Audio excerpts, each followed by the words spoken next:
SRC dan 1MDB, skandal kleptokrasi terburuk di Malaysia dan antarabangsa.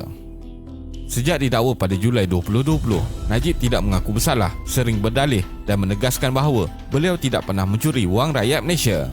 Kes skandal 1MDB melibatkan RM26 bilion dana diseleweng, melibatkan banyak pihak antarabangsa, dan SRC International merupakan anak syarikat milik penuh 1MDB pula terlibat dengan penyelewengan RM4 bilion dari kumpulan wang amanah persaraan KWAP.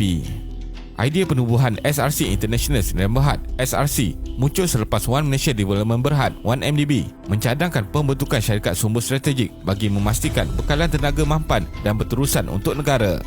Najib diberikan kuasa khas dalam SRC atas peranannya sebagai Perdana Menteri dan menjadi pengarah bayangan dalam SRC, iaitu satu-satunya individu yang mempunyai kuasa untuk melantik dan memecat pengarah dalam SRC.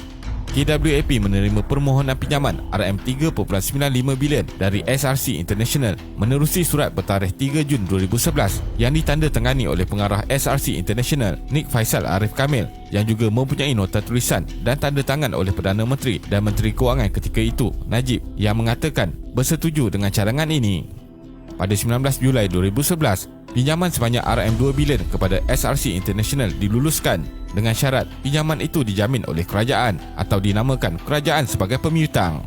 Kemudiannya, pinjaman kedua telah diluluskan pada tahun 2012, menjadikan jumlah wang yang dipinjamkan kepada SRC International oleh KWAP adalah RM4 bilion.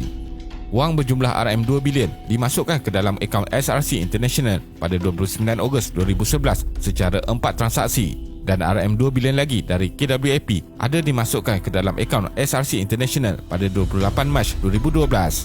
Menurut saksi yang memberi keterangan di mahkamah dalam kes SRC International, Najib Razak telah meminta seorang pegawai kanan perbendaharaan untuk mempercepat proses permohonan SRC International meminjam RM2 bilion daripada kumpulan wang persaraan KWAP pada tahun 2011. Daripada dana RM4 bilion yang dipinjam, sebanyak RM3.6 bilion atau 1.1 bilion US dollar dipindahkan melalui beberapa anak syarikat luar pesisir kepada beberapa entiti dan bank di luar Malaysia. SRC telah mengalami situasi kewangan yang kritikal sejak tahun 2015 sehingga menyebabkan ia tidak dapat memenuhi obligasinya pembayaran pembiayaan dengan KWAP. Selain itu, daripada RM4 bilion yang diterima SRC daripada KWAP, 1% atau RM42 juta dipindahkan ke akaun peribadi M-Bank Najib Razak antara 2014 dan 2015. Ahli perniagaan dalam buruan Loh Tek Jo, antara individu yang menguruskan akaun bank Najib Razak, yang turut menjadi hujah Najib bahawa RM42 juta mengalir ke akaunnya tanpa pengetahuannya. Najib Razak menggunakan BBM iaitu BlackBerry Messenger untuk berkomunikasi dengan Loh dan Nik Faisal apabila urusan keluar masuk dana dalam akaun Najib. Najib juga tidak membuat sebarang laporan atau aduan kepada M-Bank dan tidak melakukan sebarang tindakan berhubung wang berjumlah RM42 juta yang dimasukkan ke akaun pribadinya. Jejak aliran wang jelas menunjukkan dana RM42 juta daripada akaun SRC International dipindahkan melalui akaun bank anak syarikatnya, Gadingan Mentari Sdn Bhd GMSB dan Ehsan Perdana Sdn Bhd IPSB, sebelum dimasukkan ke dua akaun pribadi M-Bank Najib Razak. Ehsan Perdana adalah syarikat yang mengendalikan program tanggungjawab sosial korporat bagi SRC International. Saksi dalam perbicaraan kes iaitu pengurus Affin Bank Cawangan The Curve di Petaling Jaya mengesahkan terdapat 3 pemindahan berjumlah RM42 juta daripada akaun bank anak syarikat SRC International Ehsan Perdana kepada 2 akaun pribadi M-Bank Najib Razak antara Disember 2014 dan Februari 2015. 3 pemindahan itu melibatkan sejumlah RM27 juta, RM10 juta dan RM5 juta. Dalam hujahnya di Mahkamah Persekutuan, Timbalan Pendakwa Raya Kanan Datuk V. Sitambaran menyatakan bahawa Najib Razak boleh mengakses kepada sebarang jumlah dana SRC International pada bila-bila masa, malah jumlah tidak terhad kepada RM42 juta sahaja. Jelas sekali, pinjaman RM4 bilion yang dijamin sepenuhnya oleh Kerajaan Persekutuan adalah sebahagian daripada skim penyelewengan kewangan dan salah laku kleptokrasi yang melibatkan skandal 1MDB. Perkara ini telah disembunyikan oleh pentadbiran lama dan hanya didedahkan selepas pentadbiran Kerajaan Persekutuan bertukar pada 9 Mei 2018. SRC International hanya beroperasi ketika Najib berusaha untuk mendapatkan dana dan memindahkan dana, kerana selepas dana diperoleh, segala operasi syarikat itu terhenti. Malah selepas dana RM4 bilion dikeluarkan daripada SRC International, tiada sebarang operasi atau mesyuarat dilakukan oleh syarikat itu.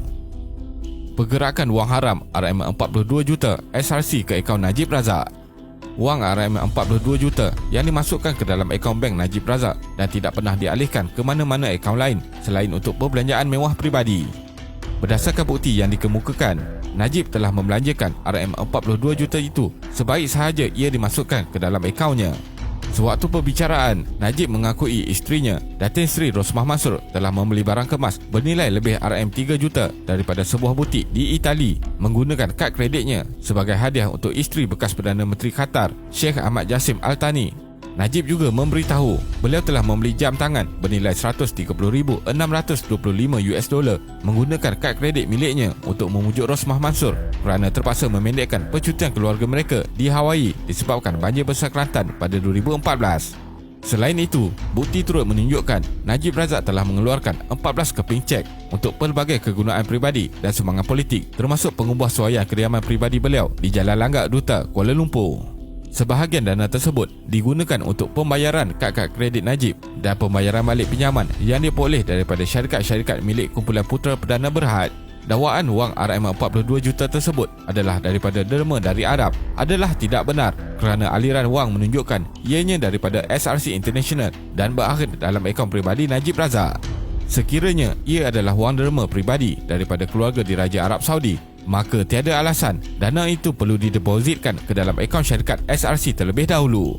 Dengan semua bukti dan keterangan ini, akhirnya Najib Razak, iaitu bekas Perdana Menteri Malaysia ke-6, telah dijatuhkan hukuman penjara 12 tahun dan denda sebanyak RM210 juta.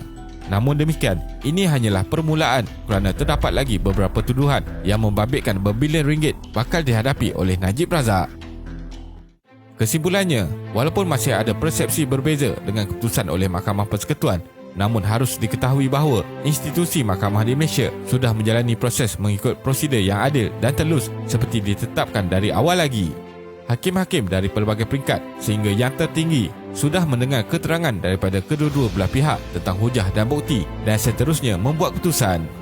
Daripada pengaruh dan keturunan keluarga yang sangat dihormati, selain peranan membangunkan Malaysia bersama kebajikan rakyat, Najib Razak kini secara realiti terpaksa menanggung akibat daripada perbuatannya. Tahun 2022, Najib Razak telah pun dipenjarakan.